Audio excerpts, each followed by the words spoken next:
নমস্কার, কেমন আছেন সবাই? এলিয়ার গৃহকোণের আরও একটি নতুন ভিডিওতে আপনাদের সবাইকে স্বাগত। আজ ভিডিওটা কিন্তু শুরু করছি একদম বেনারসের ঘাটে শঙ্খধ্বনি দিয়ে। তো আরতি শুরু হওয়ার আগে না এখানে অনেকক্ষণ ধরে শঙ্খধ্বনি হয়, আর তাই আপনাদের সাথে সেটা শেয়ার করলাম। আর আজ শেয়ার করবো কিছু অলৌকিক ঘটনার সম্মুখীন হয়েছি আমি একটু বেরোচ্ছি বেনারসে গিয়ে। তো সেটাই কারণ নয়, কথা তো হচ্ছে আপনাদের আমরা যেদিন পুজো দিতে যাই সেদিন সকালবেলা যখন ফুল কিনছিলাম, ফুল কেনার পরে মেয়ের প্রচণ্ড শরীর খারাপ হয়, ওইখানেই বমি করে দুবার।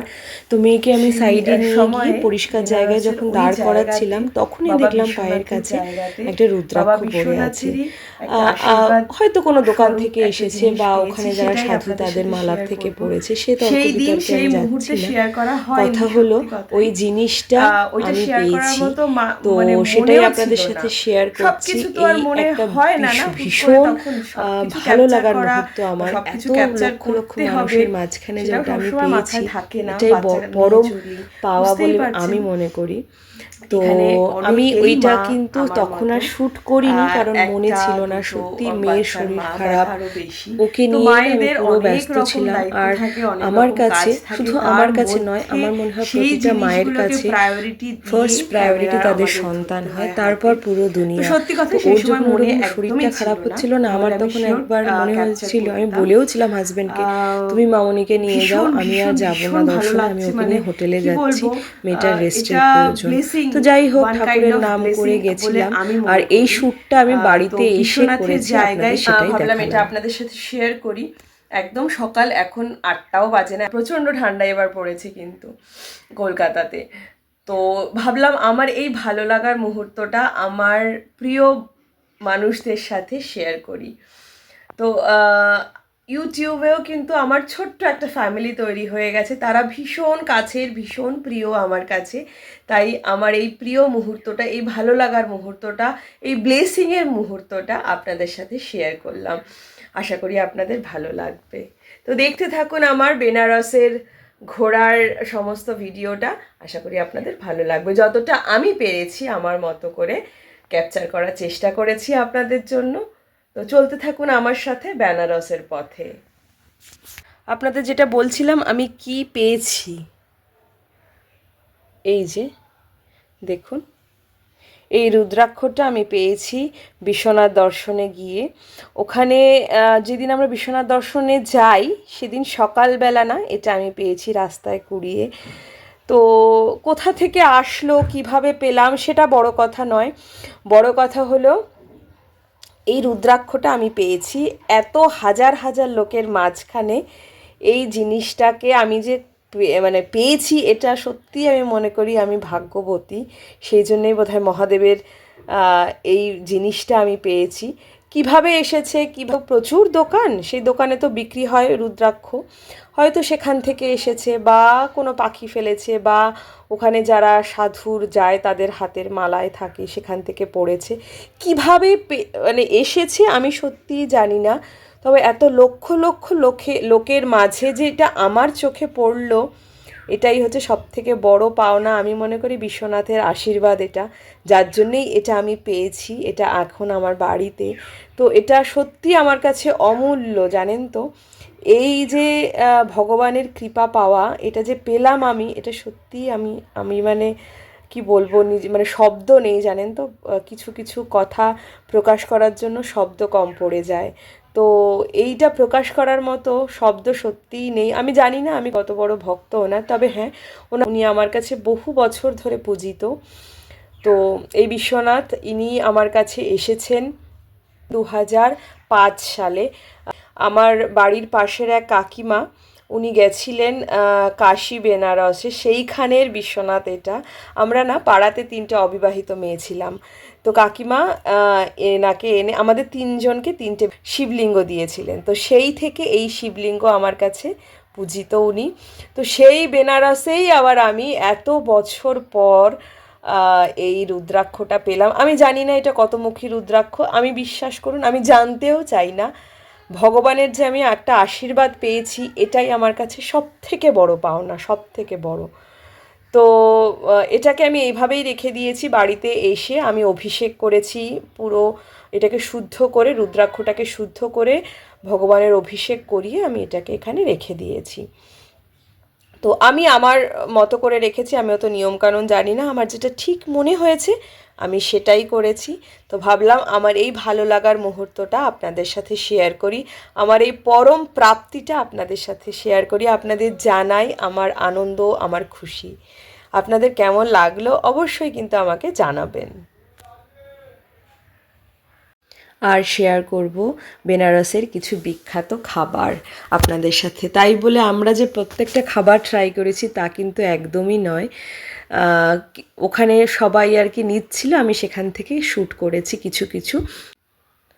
এটা হলো মালাই টোস্ট, এটা হলো ড্রাই লস্যি, এটা টমেটো চাট, আর কচুরি ভীষণ সুন্দর আমরা ট্রাই করেছিলাম। আর বেনারসের চা সে তো আর বলার অপেক্ষা রাখে না, এটাও এক ধরনের স্পেশাল কচুরি জিলিপি আমরা ট্রাই করেছিলাম পুজো দেওয়ার পর, বাচ্চাটাকে আর মামনিকে ঘরে রেখে। তারপর ভীষণই ভালো ছিল। সব রকম ট্রাই করতে পারিনি, বেনারসের অনেক প্ল্যান আমাদের ক্যান্সেল করতে হয়েছে, কারণ প্রথম দিন একজনের শরীর খারাপ ছিল আমার মেয়ের, দ্বিতীয় দিন আর এক মেয়ের শরীর খারাপ ছিল। তো সমস্ত কিছু না গণ্ডগোল হয়ে গেছিলো। এই যে আমরা নিয়েছিলাম কচুরি, তরকারি, জিলিপি, অসাধারণ ছিল টেস্ট। আর জানেন তো আগের দিন রাত্রেবেলা গোপালকে বলছিলাম যে ভালো মতো যেন দর্শন করতে পারি সেই ব্যবস্থা তুমি করে দেবে। আমার গপুকে তো আমি নিয়ে গেছিলাম, তো আমি আর মামনি মিলে গপুকে ঘুষ দিয়েছি, তুমি যদি ভালো মতো আমাদের দর্শনের সুযোগ করে দাও তাহলে কিন্তু তোমার ভালো ভালো খাবার দেবো, না হলে তোমাকে শুধু আমি ড্রাই ফ্রুট খাইয়েই রাখবো পুরো ট্রিপে। তো যাই হোক, মজা একটা করেছিলাম। তো ঠাকুরের কৃপায়, ভগবানের দয়ায় সত্যি আমরা ভীষণ ভালোভাবে দর্শন করতে পেরেছি। সেই ভিডিওটাও আপনাদের সাথে শেয়ার করেছি আমি। গপুকে কিন্তু আমি পুজো দেওয়ার পরই বাড়িতে ঘরে আসার সময় আমি কিন্তু খাবার নিয়ে এসে গপুকে খাইয়েছি। আর ওই যে প্রথমে দেখলেন ওটা হচ্ছে পিওর দুধের সদ দিয়ে টোস্ট, আর এটা হচ্ছে কচুরি চাট, ভীষণ সুন্দর খেতে, অসাধারণ লাগে। চাটটা একটু ট্রাই করেছিলাম। আর এটা হচ্ছে লিট্টি চোখা, উফ অসাধারণ টেস্ট, আর এত গরম মানে খেতে পারছিলাম না, আর অরিজিনাল ঘিয়ের একটা ফ্লেভার আসছিল। এটা হলো বেনারসের বিখ্যাত লস্যি, একদম উপরে একটা মোটা থাকে একটা স্বর লস্যির দইয়ের, আর তার সঙ্গে এই কেসার গেছে আর ড্রাই ফ্রুটস, দুর্দান্ত ছিল। আমার গপুকে কিন্তু এগুলো সব ট্রাই করিয়েছি, আর ফিরনিও কিন্তু খাইয়েছি। এটা হচ্ছে টমেটো চাট, এটা আমরা খাইনি কারণ এত স্ট্রিট ফুড না খেলে পরে শরীরটা আর দেবে না, কারণ স্ট্রিট ফুড খাওয়ার খুব একটা হ্যাবিট নেই আমাদের। আলু চাটটাও কিন্তু খুব ভালো, সবাই যেটা বলছিল লোকমুখে শোনা। আর বললাম না মেয়েদের শরীর খারাপ, ওদেরকে রেখে খাবো সেটা না ভালো লাগছিল না একদম খেতে, তো সেটাও আর ট্রাই করিনি। এটা হচ্ছে সিঙ্গাড়া চাট, এটা আমি নতুনই ওখানে দেখলাম। তো বাচ্চাগুলো অসুস্থ, তার মধ্যে ওদেরকে রেখে এগুলো খাওয়ার মতো আর মন মানসিকতাও হয়নি। গোলাপ জামুন অসাধারণ, ফিরনিটাও ছিল দুর্দান্ত, আর ছিল বেনারসের স্পেশাল পান।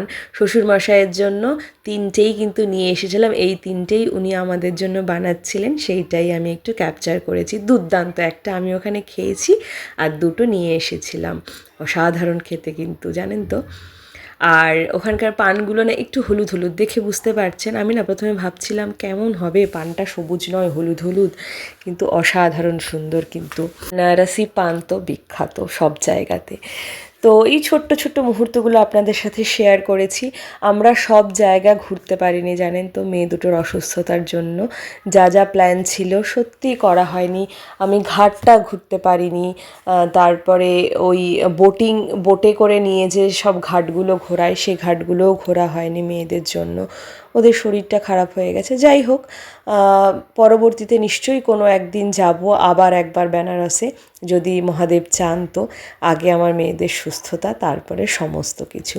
তো ওখান থেকেই আমরা যেদিন মন্দিরে পুজো দিয়েছিলাম সেই দিনই একটু বেলা করে গেছিলাম সারনাথে, বেনারস থেকে প্রায় 10 কিলোমিটার। ওখানে একটা এই বৌদ্ধিস্ট একটা তীর্থস্থান। আর এই বুদ্ধ মূর্তিটা আমরা ভীষণ বড়, দেখেই বুঝতে পারছেন কতটা বড়, মানে জায়ান্ট একটা আর কি মূর্তি। ভীষণ সুন্দর জায়গাটা, নিরিবিলি শান্ত।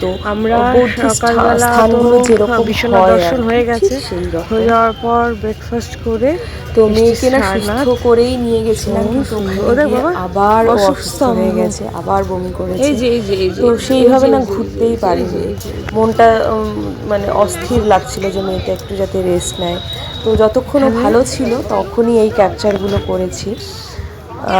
জায়গাটা বেশ ভালোও ছিল, ওকে অনেকক্ষণ ওই শান্ত জায়গাটাতে একটু বসিয়ে রেখেছিলাম।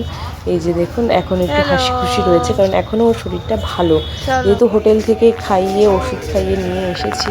কিছুক্ষণ থাকার পরেই আবার শুরু হয়ে গেছিলো শরীর খারাপ। তো যাই হোক, এই সমস্ত নিয়েই চলেছি। আর এখানে দেখেছিলাম এই যে ফুল না ফল আমি ঠিক বুঝলাম না, অনেকটা স্ট্রবেরির মতো দেখতে, কিন্তু গায়ে কাটা কাটা, এত সুন্দর লাগলো দেখতে, তাই একটু আপনাদের সাথে শেয়ার করলাম। আর ভেতরে রয়েছে বড় একটা বুদ্ধ মন্দির, ভেতরে আবার ক্যামেরা অ্যালাউড নয়, তাই আর আমি ভেতর থেকে ক্যাপচার করতে পারিনি, বাইরে থেকেই ক্যাপচার করলাম। এই যে লাফিং বুদ্ধা, অনেকটা বড় জায়গা নিয়ে এই জায়গাটা আর কি, অনেকটা জায়গা ভেতরে। তো সেইগুলোই টুকরো টুকরো করে আপনাদের সাথে শেয়ার করলাম। সারনাথটা আমাদের বেশ ভালো লেগেছে, খুবই সুন্দর লেগেছে। তবে বেনারস ঘুরেছি, কিন্তু ঘুরে না মনটা তৃপ্ত হয়নি, কারণ পুরোটা আর কি দেখা হয়নি আমাদের। পরে যদি কখনো সুযোগ সুবিধা হয় আবার একবার যাব বেনারসের কাছে বাকি জিনিসগুলো দেখতে। আসলে রাত্রেবেলাটা তো আমি ঘাটগুলো ঘুরতে চেয়েছিলাম, তো সেটা আর হয়নি। তো প্ল্যান করেছিলাম পরের দিন সকালবেলা যাব, তো সেটাও না ঠান্ডার ভয়ে আর যেতে পারলাম না। যদি বাই চান্স গঙ্গার ঠান্ডা হাওয়াটা লেগে আমি অসুস্থ হয়ে যাই, হাজব্যান্ড তো থাকে না, তো বাচ্চাগুলোকে নিয়ে আমি খুব সমস্যায় পড়ব। তো আমরা হোটেলে সারনাথ থেকে হোটেলে ফিরেছিলাম 4টের সময়। তারপরই কিন্তু আমি আর মামনি বেরিয়েছিলাম এই আরতি দেখার জন্য। হাজব্যান্ড বললো তোমরা যাও, ওদেরকে আমি নিয়ে হোটেলে গিয়ে থাকছি। তো হাজব্যান্ড আর 2 মেয়ে ছিল হোটেলে, ওরা রেস্ট নিচ্ছিল। আর রিক্সা করে জাস্ট একটুখানি আমার হোটেল থেকে 10টার সময় ভাত, কিন্তু মামনির যেহেতু পায়ের সমস্যা তাই রিক্সা করেছিলাম। আর এই যে দেখুন ঘাটে ভিড় কিন্তু জমে যাচ্ছে। আমাদের বিকালে যা যা প্রোগ্রাম ছিল সব ক্যান্সেল হয়ে গেছে। বাচ্চা দুটোর, আমার বেশ শরীরটা খারাপ একটা বাচ্চার, তো আমি আর মামনি এখন এসছি।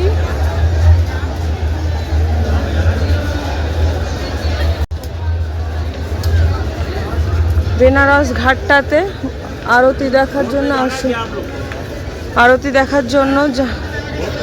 দেখার জন্য আমি আর মামনি এসছি। দেখা যাক কি হয়, মানে আমার একটা শরীরটা খারাপ হওয়াতে এখানেই ভালো। তো এখন কিন্তু ঘড়িতে বাজে 5টা 20, তো তাতেই আস্তে আস্তে এখন ভিড় জমতে শুরু করেছে। আমি কিন্তু কাছে যেতে পারিনি, এত আগে এসেও প্রচুর ভিড়। মামনি না আসলে হয়তো আমি আরও কাছে যেতে পারতাম একা, কিন্তু মামনিকে নিয়ে না রিস্ক নিতে পারলাম না অতটা কাছে যাওয়ার। তো এই যে আমার পক্ষে যতটা সম্ভব হয়েছে দেখানো দূর থেকে আপনাদের ততটাই দেখালাম।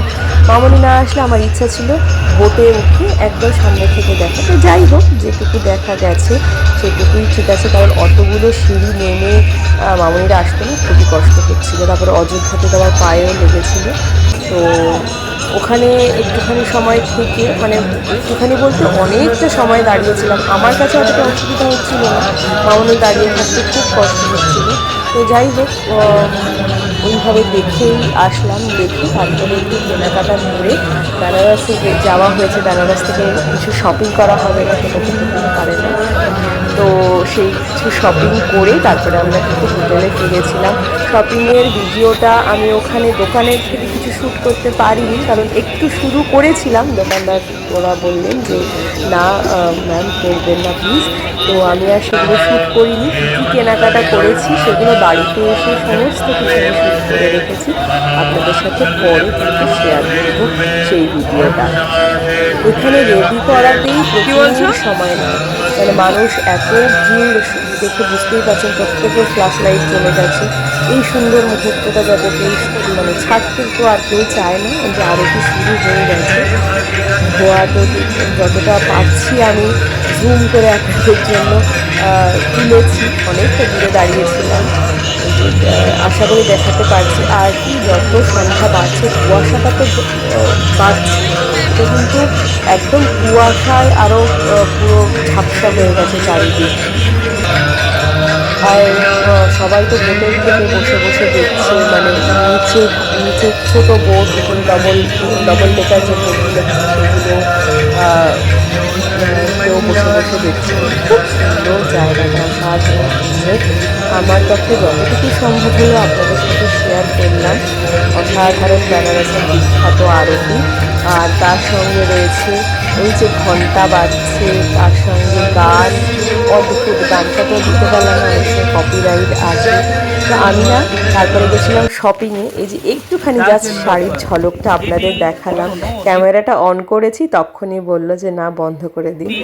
তো তারপর ছিলাম আমরা হোটেলের পথে। আর যে দেখুন ভিড়, আজ এই অবধি, আবার দেখা হবে নতুন একটা ভিডিওতে অন্য কোনো দিন। ততক্ষণ পর্যন্ত আপনারা সবাই ভালো থাকবেন, সুস্থ থাকবেন, আর লাইক কমেন্ট করে আমার পাশে থাকবেন সবাই।